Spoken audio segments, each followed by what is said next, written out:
Friends, welcome back to my channel. ఈరోజు మనం ఎంతో టేస్టీగా ఉండే కొత్తిమీర, పుదీనా, టమాటా 3 కలిపి పచ్చడి ఎలా చేయాలో చూద్దాము. ఈ పచ్చడి మనకి వేడివేడి అన్నంలోకైనా అలానే టిఫిన్లోకైనా సరే చాలా బాగుంటుంది. పుదీనా అనేది ఆకలి పుట్టిస్తుంది కదా ఫ్రెండ్స్.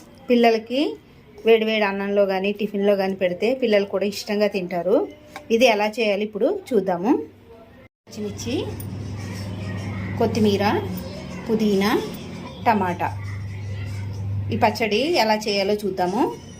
ముందుగా స్టవ్ వెలిగించుకొని పాన్ పెట్టుకొని అందులోకి ఆయిల్ మరిగిన తర్వాత మనం తీసుకున్న పచ్చిమిర్చిని యాడ్ చేసుకోవాలి. పచ్చిమిర్చి ఫ్రై అయిన తర్వాత ఇందులోకి కొంచెం జీలకర్రని యాడ్ చేసుకుంటున్నాం. ఇది కొంచెం ఫ్రై అయిన తర్వాత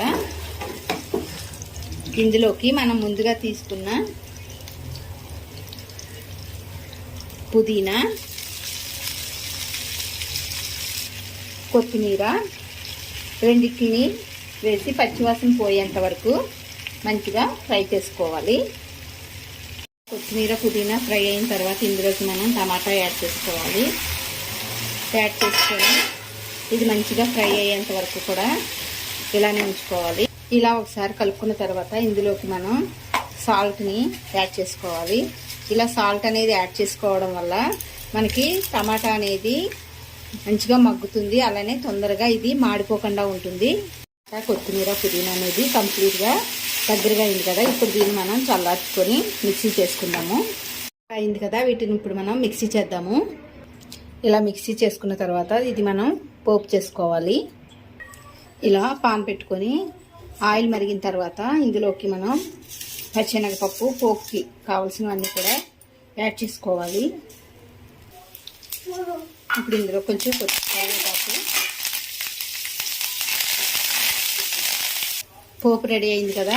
ఇందులోకి మనం మిక్సీ చేసుకున్న పేస్ట్ని యాడ్ చేసుకోవాలి.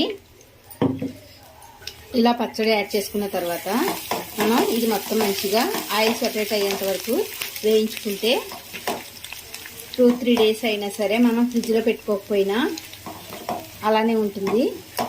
ఇలా పోపు పెట్టుకొని కూడా తీసేసుకోవచ్చు. ఇది వేడివేడి అన్నంలోకి అలానే చపాతీ, దోశలోకి, ఇడ్లీలోకి దేంట్లోకైనా సరే చాలా మంచిగా ఉంటుంది ఫ్రెండ్స్. మీరు కూడా నచ్చినట్లయితే ట్రై చేయండి, అలానే లైక్ చేయండి. Thank you.